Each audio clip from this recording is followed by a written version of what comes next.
नमस्कार दोस्तों, study our channel पर आप सभी का स्वागत है। दोस्तों, जैसा कि आप सभी टीवी चैनल्स और न्यूज़पेपर में देख रहे होंगे कि 8 पे कमीशन को कैबिनेट से मंजूरी मिल गई है, जिससे 1 करोड़ से अधिक गवर्नमेंट एम्प्लॉय सरकारी कर्मचारियों को इसका फ़ायदा मिलने वाला है।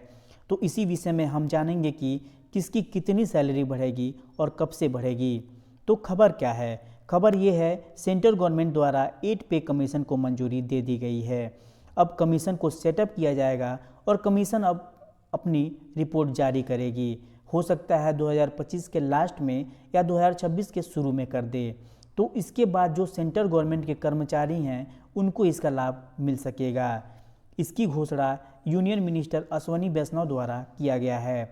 लेकिन यहाँ एक बात सभी को जाननी जरूरी है कि कैबिनेट ने अभी सिर्फ 8 पे कमीशन को मंजूरी दी है।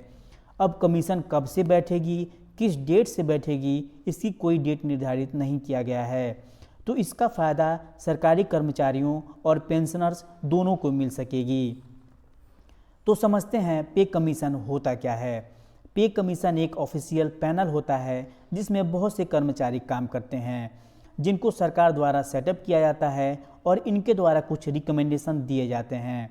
इनमें सैलरी बढ़ने के साथ साथ और भी चीज़ें होती हैं, जैसे फिटमेंट फैक्टर कितना होगा, पेंशनर्स का क्या होगा, डीए कितना होगा, जो अलग अलग अलायंस हैं उनका क्या होगा। ऐसे बहुत से सारी चीज़ें पे कमीशन के अंतर्गत होती हैं। अब भारत की आज़ादी के बाद अब तक 7 बार पे कमीशन लागू हो चुके हैं और ये हर 10 वर्ष के बाद केंद्र सरकार के द्वारा लागू किया जाता है। इसके लागू करने का कारण ये है कि जब लोगों के पास ज़्यादा पैसा आएगा तो लोग अपनी क्वालिटी ऑफ लाइफ को बेहतर कर सकेंगे, जिससे लोग गुड्स एंड सर्विसेज पर ज़्यादा ध्यान देंगे, जिससे देश की जीडीपी में इजाफा होगा। अब बात करते हैं कि पे कमीशन का देश की अर्थव्यवस्था में क्या प्रभाव पड़ता है।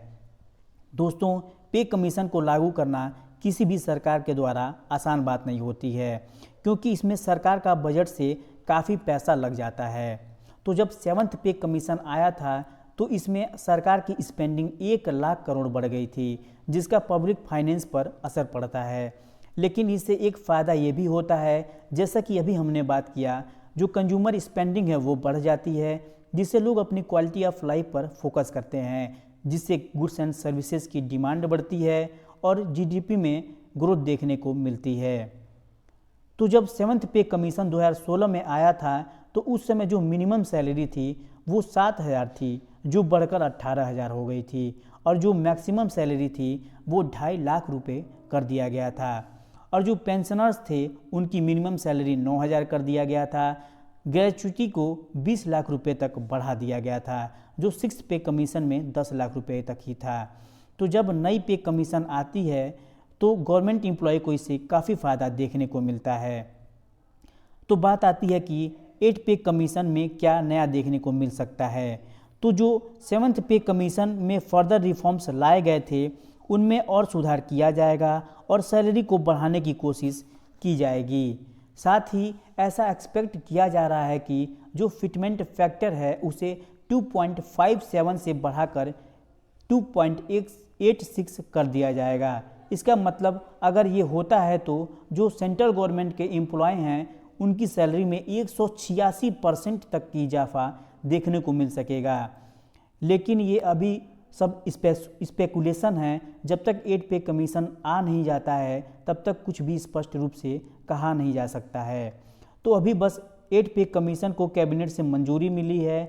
इसे 2025 के लास्ट तक या 2026 के शुरू में लागू करने का अनुमान है। तो अगर आपको वीडियो हेल्पफुल लगी हो तो लाइक, सब्सक्राइब और कमेंट ज़रूर कर दीजिएगा। धन्यवाद।